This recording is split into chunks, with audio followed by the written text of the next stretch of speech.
Bonjour, nous vous proposons une vidéo sur la gestion des voies aériennes d'un patient en isolement air et contact, comme c'est par exemple recommandé en ce moment au cours de la prise en charge d'un patient en détresse respiratoire aiguë, secondaire à une infection possible ou confirmée au nouveau coronavirus SARS-CoV-2, maladie encore appelée Covid-19. Alors, les propositions de prise en charge émises dans cette vidéo sont issues d'une concertation entre centres experts et de référence au début du mois de mars 2020.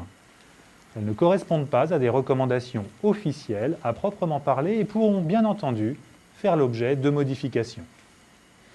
Alors tout d'abord, la tenue à adopter au cours de la prise en charge d'un tel patient est bien évidemment importante.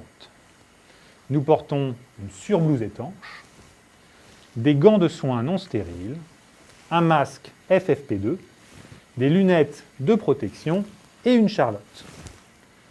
Concernant les procédures d'habillage et de déshabillage, nous vous recommandons de visionner la vidéo réalisée par l'équipe de réanimation de la Pitié-Salpêtrière, disponible sur le site de la Société de réanimation de langue française. Vous pouvez également consulter celle publiée par l'équipe de réanimation de l'hôpital Bichat dans la revue Intensive Care Medicine, dont la référence s'affiche actuellement à l'écran. Alors, un mot d'environnement, la prise en charge doit avoir lieu au mieux dans une chambre en pression négative ou à défaut avec une ventilation suffisante. Alors chez un patient en isolement air et contact, la prise en charge symptomatique de la défaillance respiratoire poursuit le double objectif de délivrer les meilleurs soins possibles aux patients tout en protégeant le personnel soignant du risque de contamination. Au cours de la prise en charge non invasive, il est ainsi préférable d'utiliser le débit d'oxygène minimal efficace afin de limiter la mise en suspension du virus. L'oxygénothérapie à haut débit nasal pourrait faire courir le risque d'une aérosolisation plus importante du virus. Pour les mêmes raisons, la ventilation non invasive doit être réservée à ces indications reconnues, comme la décompensation de BPCO ou l'œdème aigu du poumon cardiogénique. Rappelons que la pneumonie virale ne fait pas partie des indications reconnues de la VNI si elle n'est pas associée à une décompensation de pathologies chroniques, respiratoires ou cardiaques. Alors si le patient nécessite le recours à la ventilation invasive, voici ce que nous vous proposons. Tout d'abord, il faut préparer l'intubation, c'est-à-dire préparer l'ensemble du matériel d'intubation avant d'entrer dans la chambre. Pour ce faire, il est recommandé d'utiliser une checklist. Pour humidifier les gaz, préférez le filtre échangeur de chaleur et d'humidité à l'humidificateur chauffant. Mettre aussi un filtre échangeur de chaleur et d'humidité sur le bas-vu. Équiper le ventilateur de filtres anti-infectieux au niveau des valves inspiratoires et expiratoires.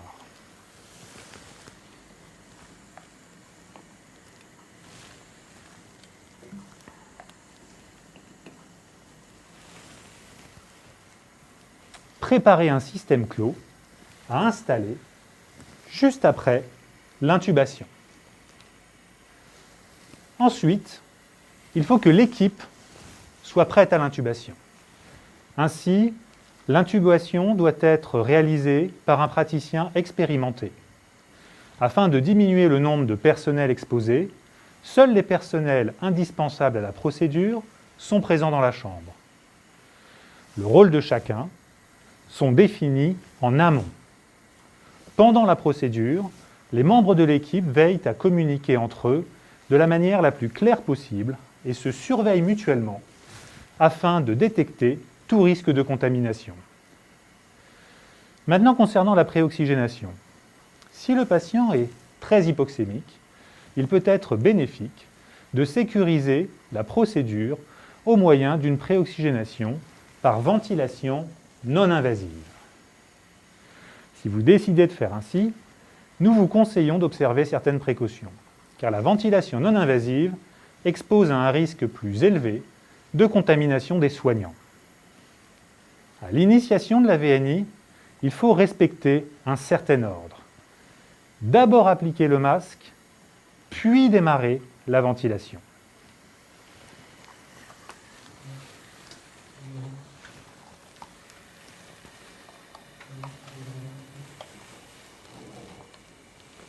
OK pour la ventilation.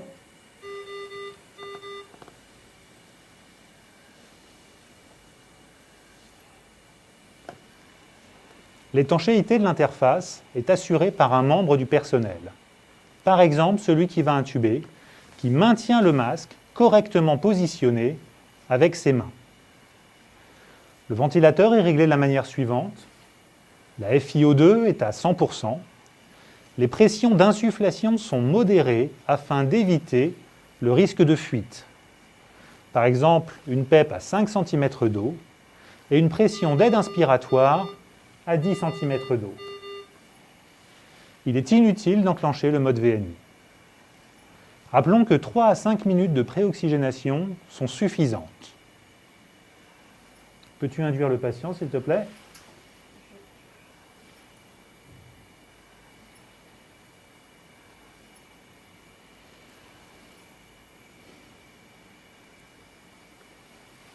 Une fois l'induction réalisée, il faut à nouveau respecter un certain ordre.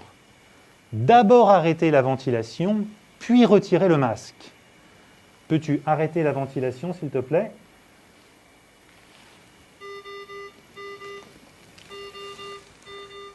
Après l'induction, il faut éviter de ventiler au bas-vu, sauf bien entendu si le patient désature au cours d'une intubation difficile. Pour l'intubation, il est intéressant d'utiliser un vidéo-laryngoscope, au mieux jetable, afin de ne pas trop rapprocher son visage des voies aériennes du patient.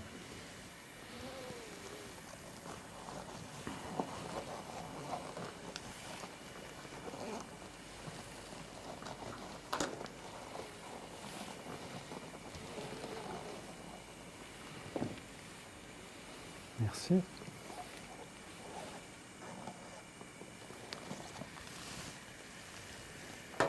Ce type de matériel doit cependant être utilisé par des opérateurs correctement formés à son usage. Une fois l'intubation réalisée, il faut encore une fois faire attention à l'ordre dans lequel on fait les choses. D'abord gonfler le ballonnet, puis connecter le circuit du ventilateur. Et seulement après, démarrer la ventilation.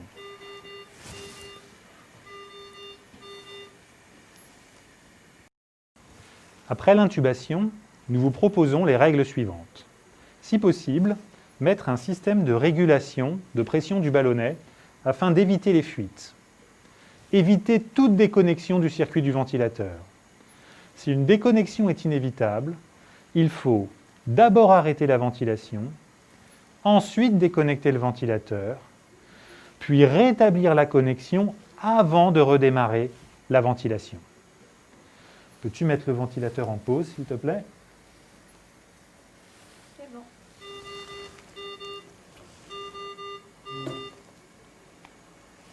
Peux-tu redémarrer la ventilation ?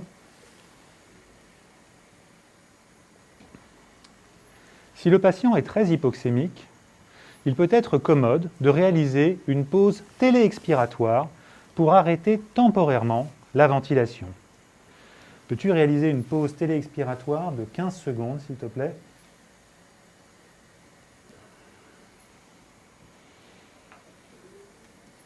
C'est bon.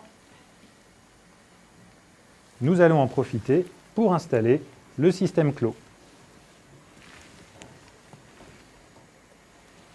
Nous pouvons arrêter la pause et redémarrer la ventilation. Voilà pour le reste. Nous vous recommandons bien sûr de suivre les principes de la ventilation protectrice et les recommandations de prise en charge du SDRA.